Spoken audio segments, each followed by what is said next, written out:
హనుమ వలన ఎక్కడెక్కడ హనుమ నిలబడతారో అక్కడ చచ్చిపోయే వాళ్ళందరూ బతుకుతారు.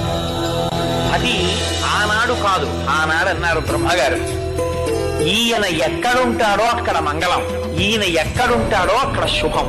హనుమతో ఉన్న గొప్పతనం ఏమిటో తెలుసా అండి? ఆపత్కాలమునందు కాంతారీషు భయేషు చ అని అగస్త్య మహర్షి చెప్పారు, వాల్మీకి మహర్షి చెప్పారు.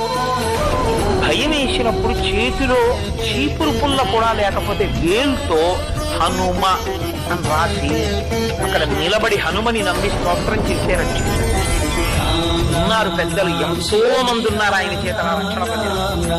ఆనాటి నుంచి ఈనాటి వరకు రామనామం చెప్పిన రామ భక్తుడైన వాణ్ణి, రాముని మీద విశ్వాసం ఉన్న వాణ్ణి చెనకలేరు.